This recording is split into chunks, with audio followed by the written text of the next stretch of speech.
Hi friends, அஸ்ஸலாமு அலைக்கும். Welcome to my channel daily vlog by Fatima. எல்லாருமே எப்படி இருக்கீங்க? எல்லோரும் நல்லா இருப்பீங்கன்னு நம்புகிறேன். நாங்களும் இங்கே அல்ஹம்துலில்லாஹ் எல்லோரும் நல்லா இருக்கோம். போதும் என்னை விட்டுருங்கப்பா அப்படின்னு சொல்கிற அளவுக்கு வச்சு செஞ்சுருக்கீங்க. ஏன்னா நானே வாயை கொடுத்து மாட்டிக்கிட்டேன் அப்படின்ட்டு தான் சொல்லலாம். அது ஒரு கமாண்டோடு முடிஞ்சிருக்கும். அதை வந்துட்டு ஹபி சொன்னாங்க அப்படின்னு சொல்லிட்டு நான் வந்துட்டு இதில் ரிவீல் பண்ண போக எல்லோரும் பார்த்துட்டு டெய்லி விலாகு பை ஃபாத்திமாங்கிறத மந்த்லி விலாக் பை ஃபாத்திமான்னு சொன்னதோடு இல்லாமல் மந்த்லிக்கு கூட நீங்கள் சரிப்பட்டு வர மாட்டீங்க, ஒரு 2 மந்த்துக்கு ஒன்ஸு 3 மந்த்ஸுக்கு ஒன்ஸு தான் வந்து வீடியோ போடுறீங்க, இப்படிலாம் வந்து கலாய்க்க ஆரம்பிச்சிட்டிங்க. போதும்ப்பா விட்டுருங்க. நான் ஒரு ஃபார்முக்கு வந்துட்டேன். ஸோ இதோட அப்படியே நம்ம கன்டினியூ பண்ணிவிடுவோம். இப்போ நம்ம ரொட்டீன் லைஃப்குள்ளே வர்றது தான் ரொம்ப கஷ்டம். ஸ்கூல் வந்து ரீஓப்பனிங் இல்லையா? ஸோ பசங்க வந்து என்ன வேணால் நீங்கள் பண்ணிவிட்டு போங்க, என் வீட்டை நான் வந்துட்டு உங்களை கிளப்பி விட்டதுக்கப்புறம் பார்த்துக்கிறேன்டா அப்படிங்கிற மாதிரி தான் என்னோடய மைண்ட் செட் இருந்துச்சு. ஏன்னா எவ்வளோ தான் திரும்ப திரும்ப ரெடி பண்ணி வச்சாலும் திரும்ப திரும்ப பார்த்திங்கன்னா கலைஞ்சி போகிறது கலைஞ்சிக்கிட்டே தான் இருந்துச்சு. கலைஞ்சி போகுதுங்கிறத விட அது வந்துட்டு எல்லாமே அப்படியே அங்கங்கே அப்படியே போட்டுருது. ஸோ ஒரு உடம்பு வந்து ஒரு லேசியாக இருந்த மாதிரியும் திரும்ப திரும்ப செஞ்சாலும் அதே தானே பண்ண போகிறாங்க, கிடக்கட்டும் அப்படிங்கிற மாதிரி மனநிலை வந்துருச்சு. எல்லாமே ஸ்கூல் திறக்கிறதுக்கு மொத்த நாள் பார்த்துக்கலாம் அப்படிங்கிற மாதிரி தான் இருந்துச்சு. அதுக்கப்புறம் சரி, இது இப்படி இருந்தாலுமே நமக்கு வந்துட்டு அப்படியே மைண்டு சொல்லிகிட்டே இருக்குது, ஏன் இது இப்படி கிடக்கு, ஏன் இது இப்படி பண்ணி வச்சுருக்கீங்க அப்படின்ட்டு. இருந்தாலும் கத்தக்கூடாது, டென்ஷன் ஆகக்கூடாது அப்படின்னு சொல்லிட்டு பார்த்திங்கன்னா ஓரளவுக்கு அப்படியே கண்டும் காணாத மாதிரியே தான் இருந்துகிட்டு இருந்தேன். அதுக்கப்புறம் சரி இன்னைக்கு கொஞ்சம் க்ளீன் பண்ணிடலாம் அப்படின்னு சொல்லிட்டு கொஞ்சம் க்ளீனிங் ஒர்க் அப்படி ஸ்டார்ட் பண்ணியாச்சு. க்ளீனிங் எப்பவும் இருக்கும், பட் வந்துட்டு ரொம்ப இது இங்கே தான் இருக்கணுங்கிற ஒரு கோட் வேர்டு யூஸ் பண்ணுவோம் இல்லையா, அது மட்டும்தான் வந்து பிரேக் பண்ணி வச்சுருந்தேன். ஏன்னா வந்துட்டு எப்படியும் பசங்க அதை செய்ய மாட்டாங்க. அவங்ககிட்ட கத்தி டெய்லி டென்ஷன் ஆகிறதுக்கு முடியும் போது க்ளீன் பண்ணிக்கலாம் அப்படிங்கிற மாதிரி தான் விட்டு வச்சுருந்தேன். உங்கள் வீட்டில் நீங்களாம் என்ன பண்ணினீங்க அப்படிங்கிறதையுமே ஷேர் பண்ணுங்கள். ஸோ ஃபைனலி எனக்கு வந்து இந்த ஒரு இடத்த க்ளீன் பண்ணிட்டாலே என் வீடு வந்து உள்ளே நுழைஞ்சதுக்கப்புறம் அப்படி நீட்டாக இருக்க மாதிரி இருக்கும். அதனால் இந்த இடத்த முதல்ல க்ளீன் பண்ணேன். ஸோ அதுக்கப்புறம் வந்து ஸ்ட்ரைட்டாக லஞ்ச் பண்ணுறதுக்கு இன்றைக்கி என்ன பிளான் பண்ணியிருக்கேன் அப்படின்னா, பீஃப் இருக்குது. பீஃபில் வந்துட்டு ஆணம் வந்து காய்ச்சினா நல்லாயிருக்கும். ஸோ என்னோடய ஸ்டைலில் பீஃப் ஆணம் தான் காய்ச்ச போகிறேன். ஒன்லி சிம்பிளாக பீஃப் ஆணம் அண்ட் வந்து ஒயிட் ரைஸ் வைக்க போகிறேன். ஸோ பீஃப் ஆணம் எப்படி காய்ச்சிறேன் அப்படிங்கிறத வந்துட்டு நான் உங்களோட ஷேர் பண்ணுறேன். நிறைய பேருக்கு ஆணம்னு சொன்னால் தெரியுமான்னு தெரியல. அதாவது பீஃபு கறி, பீஃப் குழம்பு அப்படி கூட வச்சுக்கோங்க. இது வந்து ஃப்ரீசரில் இருந்துச்சா எடுத்து போட்டேன். இன்னும் ஐஸ் வந்து விடலை. ஐஸ் விடுறதுக்கு இது மேலே வந்து கொஞ்சம் சால்ட் தூவி விட்டால் ஐஸ் வந்து டக்குன்னு விட்டுருன்னு சொல்கிறாங்க. ஸோ அதையும் தான் ட்ரை பண்ணி பார்த்தேன். பட் வந்து எனக்கு வந்து அப்படி விட்டா மாதிரி தெரியல. சரி பார்ப்போம். இன்னும் கொஞ்சம் நேரம் இதை வந்துட்டு அப்படியே தண்ணியை மாற்றி வச்சோம் அப்படின்னாக்கா ஐஸ் விட்டுரும். அதுக்கப்புறம் வந்துட்டு நான் இந்த ரெசிபி வந்து எப்படி பண்ணுறேன் அப்படிங்கிறத உங்களோட ஷேர் பண்ணுறேன். அப்படியே பார்த்திங்கன்னா மட்டன் குழம்பு மாதிரியே இருக்கும். பீஃப்னு யாருமே சொல்ல மாட்டாங்க, அவ்வளோ டேஸ்ட்டாக இருக்கும். ஸோ எங்கள் வீட்டில் எல்லாருமே இதுக்கு அடிட்டும் கூட. ஸோ கண்டிப்பாக நான் ரெசிபி வந்து ஷேர் பண்ணுறேன், நீங்களும் ட்ரை பண்ணி பாருங்கள். அதுக்கப்புறம் இந்த கிச்சனில் வந்து கொஞ்சம் வந்துட்டு இந்த எடுத்து வைக்கிற திங்ஸ் எல்லாம் இருந்துச்சு. இருக்கிறதுலே கடுப்பு பிடிச்ச வேலை அப்படின்னா எனக்கு வந்துட்டு இதை வந்து அடுக்கிறதா இருக்கட்டும் எடுக்கிறதா இருக்கட்டும் கடுப்பாக தான் இருக்கும். அது வாங்கி கேட்கும் போது உனக்கு தெரியலையாடின்னு என் புருஷன் பார்ப்பாரு. பரவாயில்ல பார்த்துக்கிட்டோம். ஆனாலும் டிஷ்வாஷரை குறை சொல்லவே மனசு வரல. ஏன்னா சில நேரம் இல்லை பல நேரம் எனக்கு ரொம்ப ஹெல்ப்ஃபுல்லாக இருந்தது வந்து இந்த டிஷ்வாஷர் தான். இருக்க போவது எல்லாமே. ஸோ இது வந்து எடுத்து வைக்கவும் அடுக்கவும் தான் கொஞ்சம் சிரமமாக தெரியும். ஏன்னா வந்துட்டு ஒன்று ஒன்றா எடுத்து வைக்கணும், ஒன்று ஒன்றா எடுத்து எடுக்கணும் அப்படிங்கிறனால அதுக்குமே ஒரு ரோபோட்டிக் இருந்தால் நல்லாயிருக்கும் ஹபி. பார்த்தீங்கன்னா எனக்கு ஒன்று வாங்கி கொடுங்க அப்படின்னு சொல்லணுன்னு தான் தோணுது. இந்த நேரம் என் ஹபியோட மெயின் செட் எப்படி இருக்கும்னா, இந்த வீடியோ பார்க்கும்போது கடைசி வரைக்கும் இவன் கண்ணில் அப்படி ஒரு ரோபோட் வந்து பற்றவே கூடாது அப்படின்ட்டு தான் இருக்கும்னு நினைக்கிறேன். ஸோ அப்படி ஒன்று இருந்துச்சுன்னா கண்டிப்பாக வாங்கி கொடுத்துருங்க அப்படிங்கிறது என்னோடய ரிக்வெஸ்ட்டாக இருக்கும். ஸோ இதையெல்லாம் அதே பாத்திரம் இல்லையா, ஸோ எல்லா ஒர்க்கையும் அது பாத்திரம். நான் வந்து ஒன்லி குக்கிங் மட்டும் நல்லா இருக்குல்ல யோசிக்கிறதுக்கு. எல்லாமே யோசிச்சுட்டே தான் பார்த்தீங்கன்னா இந்த கிச்சனுக்குள்ளே நான் நிற்பேன். யோசனையே இல்லாத வந்து கிச்சனுக்குள்ளே இருக்க முடியுமா சொல்லுங்கள்? யோசித்தா மட்டும்தான், எதையாவது ஒன்று யோசிக்கும் போது தான் அந்த வேலையே நடக்கிறேங்குது.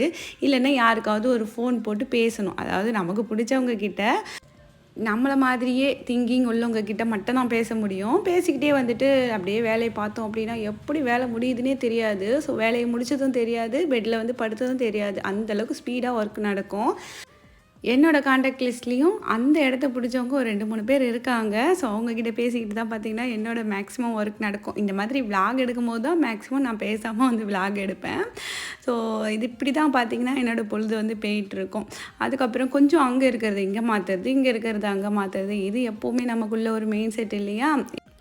அதே கிச்சனில் தான் இருக்க போகுது, அதே பொருள் தான். ஆனால் அங்கேருந்து இங்கே மாற்றினோன்னே, இங்கேருந்து அங்கே மாற்றினோன்னே ஏதோ வந்து ஒரு மெயின் ரிஃப்ரெஷ் ஆன மாதிரி ஒரு ஃபீல்.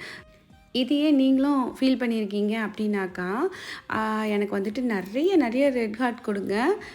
என் கூட உங்களால் கனெக்ட் ஆக முடியுது, இதெல்லாம் நானும் ஃபேஸ் பண்ணியிருக்கேன், ஃபீல் பண்ணியிருக்கேன் அப்படிங்கிறவங்க எனக்கு நிறைய ரெட் ஹார்ட் கொடுங்க. பார்க்கும்போது அப்படியே நம்ம கமெண்ட் செக்ஷன் அப்படியே ஹார்ட்டில் அப்படியே மிதங்கணும். சூப்பராக இருக்கும் இல்லையா பார்க்குறதுக்கு? இதுவே வந்து நான் அந்த கிச்சனில் சர்வீஸ் கிச்சனில் ஒர்க் பண்ணுறேன் அப்படின்னாக்கா, என் மைண்ட் செட் வந்து எப்படி இருக்கும்னா, போனோம், சமைச்சோம், வந்தோம் அப்படி மட்டும்தான் இருக்கும். ஆனால் வந்து இந்த கிச்சனுக்குள்ளே வந்தேன் அப்படின்னாக்கா, எனக்கு வந்து ஃபுல்லாக நீட் பண்ணணும், க்ளீன் பண்ணணும், சமைக்கும் போதே வந்துட்டு அது வந்து ஏதோ பர்ஃபெக்டாக இருக்கணும் அப்படிங்கிற ஒரு ஃபீல் இருக்கும். அது எதனாலன்னு தெரியல.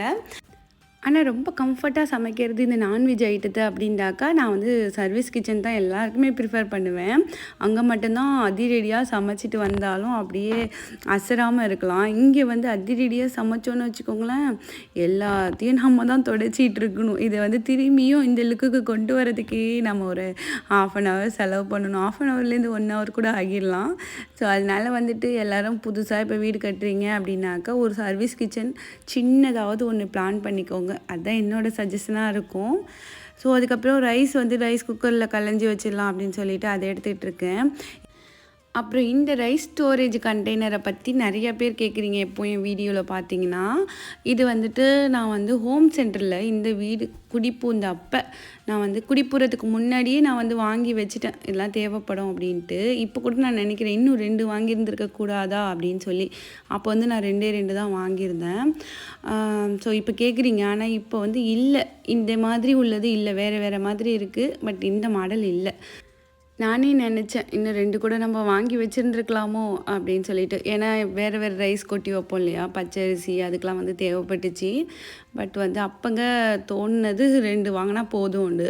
ஸோ இப்போ தோணுனது இன்னும் 2 இருந்தால் தேவலாண்டு. ஆனால் மொத்தத்தில் இந்த மாடல் ஹோம் சென்டரில் இப்போ இல்லை. என்ன பண்ணுறது, வேறு மாடல் அமேசானில் இருக்குது. ஸோ அதை என்ன ட்ரை பண்ணுங்கள்.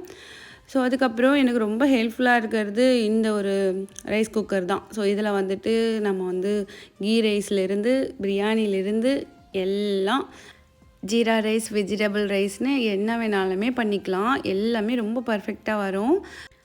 அதனாலே என்னோடய கிச்சனில் எனக்கு வந்துட்டு இந்த ரைஸ் குக்கரை ரொம்ப பிடிக்கும். ஸோ இப்போ வந்து தண்ணி வந்து கரெக்டாக மெஷர் பண்ணி வச்சுட்டு அதுக்கப்புறம் சால்ட்டு போட்டுட்டு நம்ம மூடிட்டோன்னா தேவையில்லாமல் நம்ம வந்துட்டு வெந்துருச்சா வேகலியா அதெல்லாம் பார்த்துட்ருக்கணும்னு அவசியம் இல்லை. அதுவாகவே ரெடி ஆகிடும். நமக்கு வந்துட்டு வாம்லைட் வந்ததுக்கப்புறம் ஆஃப் பண்ணிடலாம். இது மேக்ஸிமம் எல்லாருமே யூஸ் பண்ணுவீங்க. பட் வந்துட்டு இதுக்கப்புறம் வாங்குறீங்க அப்படின்னா இந்த மாதிரி சில்வரில் வாங்கி யூஸ் பண்ணுங்கள். இது ரொம்பவே நல்லது, உடம்புக்கும் நல்லது. ஸோ அலுமினியம் இல்லாமல் இருக்கும், அதுக்காக தான் சொன்னேன்.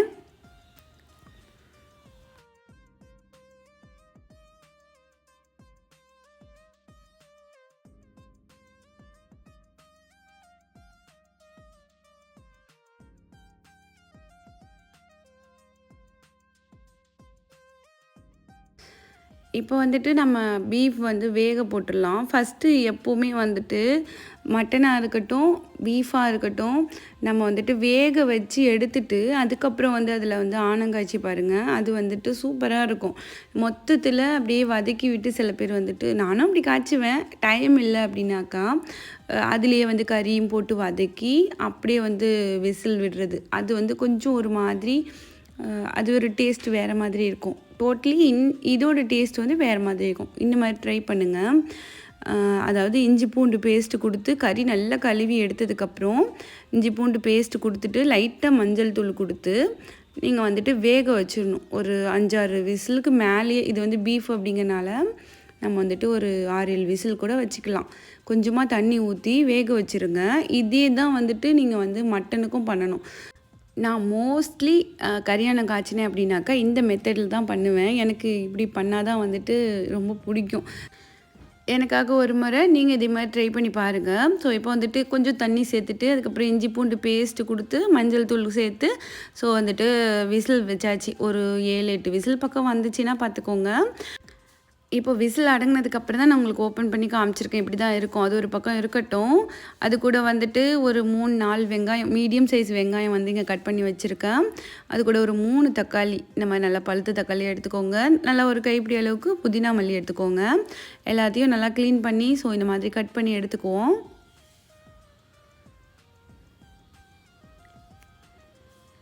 தாளிப்புக்கு அதே குக்கரையும் நான் வச்சுக்கிறேன். அந்த குக்கர்லேருந்து கறியை வந்து ஒரு பவுலுக்கு மாற்றிட்டு அதே குக்கரையும் நான் வச்சுட்டு ஒரு 3 ஸ்பூன் அளவுக்கு எண்ணெய் சேர்த்துக்கிறேன். எண்ணெயில் வந்து பட்டை, கிராம்பு, ஏலக்காய், அதுக்கப்புறம் கொஞ்சோண்டு பெருஞ்சீரகம் சேர்த்துக்கோங்க, நல்லாயிருக்கும். எல்லாத்துலேயுமே ஒன்று ரொம்ப அதிகம் வேணாம். எல்லாத்துலேயும் ஒன்று சேர்த்துட்டு இதெல்லாம் கொஞ்சம் பொரிஞ்சதுக்கப்புறம் நம்ம கட் பண்ணி வச்சுருக்கோம் இல்லையா வெங்காயம், அதையும் சேர்த்துக்கலாம். எல்லா ரெசிபிலையும் சேர்க்குறது என்னமோ வெங்காயம் தான். ஆனால் நீளமாக கட் பண்ணி போட்டால் ஒரு வித டேஸ்ட்டு, பொடுசாக கட் பண்ணி போட்டால் ஒரு வித டேஸ்ட்டு, சாப்பரில் போட்டால் அது ஒரு விதமாக இருக்கும், இந்த மாதிரி ஸ்கொயராக கட் பண்ணி போட்டால் அது ஒரு மாதிரி இருக்கும். அப்படின்னு யாராவது ஃபீல் பண்ணியிருக்கீங்களா? நான் ஃபீல் பண்ணியிருக்கேன். எனக்கு வந்துட்டு இந்த மாதிரி ஆணும், இந்த மாதிரி சமைக்கிறதுக்கு எல்லாத்துக்குமே இது போல் கட் பண்ணி போடுறது தான் ஈஸியாகவும் இருக்கும் அண்ட் டேஸ்ட்டாகவும் இருக்க மாதிரி நான் ஃபீல் பண்ணியிருக்கேன். பிரியாணிக்கு மட்டும்தான் மேக்ஸிமம் நீல வாட்டத்தில் கட் பண்ணுறது எங்கள் வீட்டில். நீங்களும் இந்த மாதிரி சின்ன சின்ன விஷயங்களும் பார்த்து செய்வீங்களா அப்படின்ட்டு சொல்லுங்கள். உங்களுக்கும் தோணி இருக்கா அப்படிங்கிறத சொல்லுங்கள். இது பார்த்தா ஒரு சின்ன பிள்ளைத்தனமாக தான் இருக்கும். ஆனால் வந்துட்டு எனக்கு தோணும் இப்படி கட் பண்ணி போட்டால் தான் இது டேஸ்ட்டாக இருக்கும் அப்படிங்கிற மாதிரி. ஸோ அதுக்கப்புறம் வெங்காயம் கொஞ்சம் நல்லா வதங்கினதுக்கப்புறம் நான் வந்துட்டு புதினா கொத்தமல்லியை இந்த வெங்காயத்தோடையே சேர்த்துருவேன். இது வந்து நல்ல ஃப்ளேவர் கொடுக்கும் இந்த மாதிரி வதக்கும்போது. அது கொஞ்சம் நல்லா வதங்கினதுக்கப்புறம் ஒரு 2 ஸ்பூன் அளவுக்கு இஞ்சி பூண்டு பேஸ்ட்டு சேர்த்துக்கிறேன். ஆல்ரெடி நான் வந்து இஞ்சி பூண்டு பேஸ்ட்டு கொடுத்து தான் வந்து பீஃப் வந்து வேக வச்சுருக்கேன். அதனால் 2 ஸ்பூன் அளவுக்கு மட்டும் சேர்த்துக்கிட்டேன். இஞ்சி பூண்டோட பச்சை வாசனை போனதுக்கப்புறம் நம்ம வந்து தக்காளி கட் பண்ணி வச்சுருந்தோம் இல்லையா, அது அப்படி இதில் சேர்த்துருவோம். சேர்த்து தக்காளி எல்லாம் கொஞ்சம் நல்லா வதங்கி வரட்டும். அப்போ தான் கிரேவி வந்து ரொம்ப சூப்பராக இருக்கும். எனக்கு நிறைய கமெண்ட்ஸ் வந்து எப்படி வந்திருக்குன்னா, உங்களோட ரெசிபி வந்து ரொம்ப ஈஸியாக இருக்கும், சிம்பிளாக இருக்கும், அதனால் நிறைய ரெசிபி ஷேர் பண்ணுங்கள் அப்படின்ட்டு. அது உண்மையா அப்படிங்கிறத கமெண்ட்ஸில் சொல்லுங்கள். நான் வந்து கொஞ்சம் ஈஸியாக தான் சூஸ் பண்ணுவேன். ஈஸியானா ரொம்ப நேரம் கிச்சனில் நிற்கிறது எனக்கு பிடிக்காது. ஸோ டக்குன்னு முடிச்சுட்டு டக்குன்னு வரா மாதிரி அப்படியே தான் உங்களோடையும் ஷேர் பண்ணுவேன். இப்போ வந்து தக்காளி கொஞ்சம் நல்லா வதங்கினதுக்கப்புறம் அது கூட வந்துட்டு கரம் மசாலா வந்து ஒரு 1/2 ஸ்பூன் அளவுக்கு சேர்த்துக்கிறேன். சேர்த்துட்டு பார்த்திங்கன்னா எந்த கரம் மசாலா நீங்கள் யூஸ் பண்ணுவீங்களோ அது, ஒரு 1/4 ஸ்பூன் அளவுக்கு பெருஞ்சீரகத்தூள், ஒரு பிஞ்ச் வந்து மஞ்சள் தூள். ஸோ இது எல்லாத்தையும் சேர்த்து அந்த எண்ணெயிலே அப்படியே நல்லா வதக்கி விட்டுக்கலாம். என்னென்ன மாதிரி ரெசிபி வேணுங்கிறதெல்லாம் கமெண்ட்ஸாக சொல்லுங்கள். நான் ஒன்று ஒன்றா அப்லோட் பண்ண ட்ரை பண்ணுறேன். ஸோ அதுக்கப்புறம் காஷ்மீரி மிளகாய் தூள் இருக்கு இல்லையா, ஸோ அது வந்துட்டு ஒரு 1/2 ஸ்பூன் அளவுக்கு சேர்த்துக்கிட்டேன். நீங்கள் வந்து உங்கள் காரத்துக்கு தகுந்த மாதிரி சேர்த்துக்கோங்க. நான் வந்து காஷ்மீரி மிளகாய் தூள் தான் அரைச்சி வச்சுருக்கேன், அதனால் அது சேர்த்துருக்கேன். அதுக்கப்புறம் 2 பச்சை மிளகாய் இந்த டைமில் சேர்த்துக்கிறேன், ஏன்னா அப்போ தான் வெடிக்காமல் இருக்கும். ஸோ அதுக்கப்புறம் நம்ம வேக வச்சுருந்தோம் இல்லையா கறி, அதிலிருந்து இந்த தண்ணி இல்லாமல் நான் கறியை மட்டும் எடுத்து போட்டுக்கிறேன்.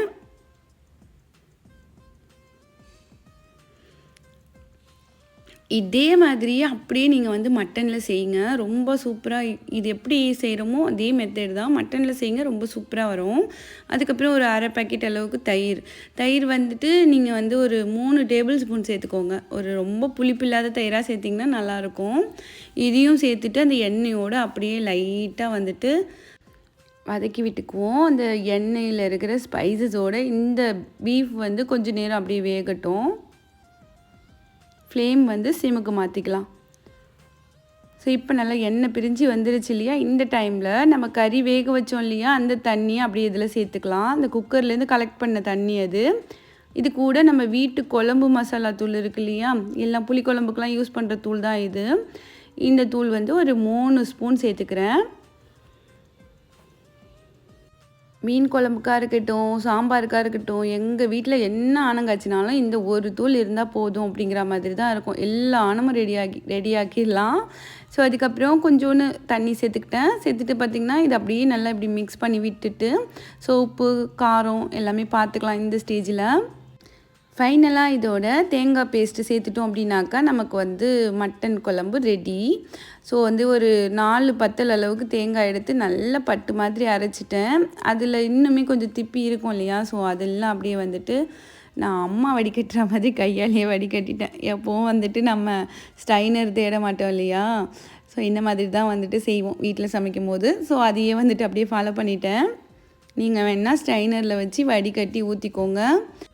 அவ்வளோதான். 70% நம்மளோட கறியான ப்ராசஸ் வந்து முடிஞ்சிடுச்சு. இது கூட வந்து உருளைக்கிழங்கு சேர்க்கணும். மெயின் வந்து அதுதான். நம்ம வந்துட்டு இந்த டைமில் வந்து உருளைக்கிழங்கு வந்து சேர்த்துக்கலாம். நல்லா பெரிய பெரிய பீஸா தான் வந்து உருளைக்கிழங்கு கறியானத்தில் சேர்ப்பாங்க. இது வந்து நான் தோலோட கழுவிட்டு சேர்த்துருக்கேன். ஏன் வந்து தோலோடு சேர்க்குறேன் அப்படின்னாக்கா, நம்ம வந்து தோல் எடுத்துகிட்டு சேர்க்கும் போது உருளைக்கிழங்கு சாப்பிட்டா வாய்வு வரும் இல்லையா, அதுக்கான மெடிசன் வந்து தோலில் தான் இருக்குதாம்மா.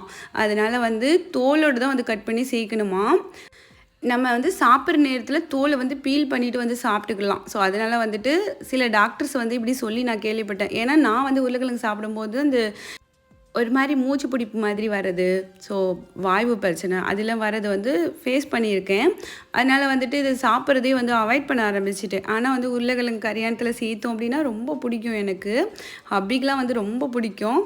சில பேர் வந்து கல்யாணத்தில் இருக்கிற உருளைக்கிழங்குக்காகவே சாப்பிடுவாங்க, அந்தளவுக்கு டேஸ்ட்டாக இருக்கும். அதனாலேயே வந்துட்டு இதை பற்றி கொஞ்சம் சர்ச் பண்ணும்போது இந்த மாதிரி தோலோடு சேர்க்கணும், அதுக்கப்புறம் தோலை வந்து பீல் பண்ணிக்கணும், அதுக்கான அந்த வாய்வு சேரக்கூடாதுங்கிறதுக்கான மெடிசன் வந்து தோலில் தான் இருக்குது அப்படிங்கிற மாதிரி டாக்டர்ஸ் சொல்லியிருந்தாங்க. ஸோ அதனால் வந்து இப்போலாம் வந்துட்டு இப்படி தான் சேர்க்குறேன். ரிசல்ட் எப்படி இருக்குது அப்படின்னாக்கா, ரிசல்ட் வந்துட்டு முன்னாடி உருளைக்கிழங்கு சாப்பிட்டாக்கா ஒரு பீஸ் சாப்பிட்டா கூட ஒரு மாதிரி மூச்சு பிடிக்கிற மாதிரி இருக்கும் முதுகு சைடில். ஸோ இப்போ வந்து அப்படிலாம் இல்லை, நல்லா இருக்க மாதிரி தான் இருக்குது. ஸோ அதனால ரொம்ப நாள் சர்ச்சுக்கு அப்புறம் உங்கள் கூட நான் ஷேர் பண்ணிக்கிறேன். இந்த மாதிரி நல்லா கழுவிட்டு தோலோடு அப்படி கட் பண்ணி சேர்த்துக்கோங்க. நம்ம சாப்பிடும்போது அந்த தோல் மட்டும் பீல் பண்ணிக்கலாம், அழகாக பீல் ஆகிடும், ஒரு பிரச்சனையும் இருக்காது. ஸோ இதுதான் வந்து தோலோடு நான் வந்து உருளைக்கிழங்கு உள்ளே சேர்க்கறதுக்கான ரீசன். நீங்களும் ட்ரை பண்ணி பார்க்குறதா இருந்தால் ட்ரை பண்ணி பாருங்கள். அதுக்கப்புறம் என்ன, நான் சொன்ன மாதிரி சர்வீஸ் கிச்சனாக இருந்துச்சுன்னா இந்த நேரம் வந்துட்டு நம்ம இவ்வளோ க்ளீனிங் பண்ணிவிட்டு கிடக்க மாட்டோம். பட் மாடலர் கிச்சன் அப்படிங்கும்போது மனசு வந்து என்ன சொல்லும், கையோடு க்ளீன் பண்ணிட்டு செல்லும் அப்படின்ட்டு தான் சொல்லும். ஏன்னா விட்டுட்டு போய் உட்காந்தோன்னா வேலை நமக்கு தான். அதனால் வந்து ஈச் கிச்சன் நம்ம வந்து கையோடு க்ளீன் பண்ணிவிட்டு உட்கார்றது தான் பெட்டர் அப்படிங்கிறதுனால இது என்னோட ஒரு ஸ்லோகம். சமைச்சி முடித்தோமா, கையோடு க்ளீன் பண்ணோமா, போய் உட்காந்தமான்னு இருக்கணும் அப்படின்னு நானே எனக்கு பல முறை சொல்லி இதுதான் அப்படின்னு மெயின் செட் பண்ணி வச்சுருக்கேன். ஸோ இதுக்கப்புறம் கொஞ்சம் நேரம் வந்து அப்படியே சிம்மில் கடந்து எண்ணெய்லாம் பிரிஞ்சு வரட்டும். அதுக்கப்புறம் நம்ம வந்துட்டு ஆனால் எப்படி இருக்குன்னு வந்து பார்க்கலாம். ஃபைனல் ரிசல்ட் வந்து இப்படி தான் இருக்கும். இதுதான் வந்துட்டு இந்த கலரி கறிலாம் வைக்கிறது வந்து இப்படி தான் இருக்கும் இல்லையா. ஸோ இப்படி எண்ணெய் மிதங்க அப்படியே அந்த மசாலா அந்த கறி எல்லாமே அப்படியே ஒன்று சேர்ந்து, ஆனால் கறி வந்து அப்படி உடையாமல் அழகாக இருக்கும். இதே மெத்தட் தான் வந்துட்டு நீங்கள் வந்து மட்டனில் செஞ்சாலும். ஸோ கண்டிப்பாக ட்ரை பண்ணி பாருங்கள். கொஞ்சம் நல்லா அப்படியே நமக்கு வந்து ஆணத்தோடு சேர்கிற லெவலுக்கு அப்படியே சுண்டி வந்ததுக்கப்புறம் அப்படி ஆஃப் பண்ணிட வேண்டியதான். ஸோ இதுதான் என்னோடய மெத்தடில் நான் வைக்கிற பீஃப் குழம்பு. இது வந்துட்டு நீங்கள் மட்டன்லேயும் செய்யலாம், சிக்கன்லேயும் செய்யலாம். ட்ரை பண்ணி பார்த்துட்டு என்கிட்ட வந்து கமெண்ட்ஸில் சொல்லுங்கள். இதே மாதிரி ஒரு முறை செஞ்சு பார்த்துட்டு வந்து சொல்லுங்கள். இல்லை நீங்கள் எப்படி செய்வீங்க அப்படிங்கிறதையுமே, இதில் என்னென்ன ஆட் பண்ணுவீங்க அப்படிங்கிறதையுமே ஷேர் பண்ணுங்கள். ஸோ அதுக்கப்புறம் இந்த வாசத்துக்கு வந்து சின்ன குட்டி வந்துடுச்சு, சாப்பாடு வைங்க அப்படின்ட்டு. இந்த சைடு ரைஸும் வந்து ரெடி ஆகிடுச்சு. இந்த சைடு வந்துட்டு நமக்கு வந்து பீஃப் ஆனமும் ரெடி ஆகிடுச்சு. இதோட வந்து சாப்பாடு வச்சு கொடுத்துட வேண்டியதான். ரைஸ் எப்படி இருக்குன்னு பார்ப்போமா. இதுக்கு வந்து கீ ரைஸ் வச்சுருந்தா நல்லா இருந்திருக்கும். பட் வந்து நான் வந்து சும்மா ஒயிட் ரைஸ் தான் வச்சுருந்தேன். ஆனால் நல்லா பொலன்னு சூப்பராக வந்திருக்கு இல்லையா. என்னடா மஞ்சியாக இருக்குன்னு பார்க்காதீங்க, வார்ம் லைட் இருக்கு இல்லையா, அதனால் அப்படி இருக்குது. இத்தனைக்கும் நான் ஃபுல் பாயில் ரைஸ் தான் வந்து யூஸ் பண்ணுவேன். அதுவே வந்து நல்லா பொலன்னு வடித்த ரைஸ் மாதிரியே இருக்கும். இப்படி திரும்பங்காட்டியும் பார்த்திங்கன்னா, இங்கே வந்து எங்கள் வீட்டு புருசலிக்கும் எங்கள் வீட்டு ஜாகிஜானுக்கும் ஃபைட் வந்துடுச்சு. ஸோ பொழுது போனால் இதில் பிரித்து விட்றது தான் எனக்கு வந்து வேலையாகவே இருக்குது. இதோட கத்துறது உதையெல்லாம் பார்த்திங்களா, ஸோ பறந்து அடிப்பாங்கிற மாதிரி தான் இருக்கும். இதோட இருந்துட்டு விலாக் வந்து எடுக்கணும் அப்படின்னா அதுக்கு எனக்கு பெரிய பொறுமை தேவைப்படும். ஸோ அப்படி தான் இன்றைக்கி பொறுமையாக நான் எடுத்திருக்கேன். இந்த விலாக் உங்களுக்கு பிடிச்சிருக்கும் நம்புகிறேன். பிடிச்சிருந்துச்சின்னா மறக்காமல் லைக் கொடுத்து சேனலை மறக்காமல் சப்ஸ்கிரைப் பண்ணாமல் பார்க்குறீங்கன்னா சப்ஸ்கிரைப் பண்ணிக்கோங்க. இந்த வீடியோ பற்றின கருத்துக்களை கமெண்ட்ஸில் வந்து மறக்காமல் சொல்லுங்கள். நான் சொன்ன மாதிரி நிறைய ரெட் ஹார்ட்டோட அதுக்கப்புறம் வந்துட்டு அடுத்த ஒரு இன்ட்ரெஸ்டிங்கான விளாகில் சந்திக்கலாம். சேனலை சப்ஸ்கிரைப் பண்ணுங்கள், கமெண்ட் பண்ணுங்கள், லைக் பண்ணுங்கள். தேங்க்ஸ் ஃபார் வாட்சிங்.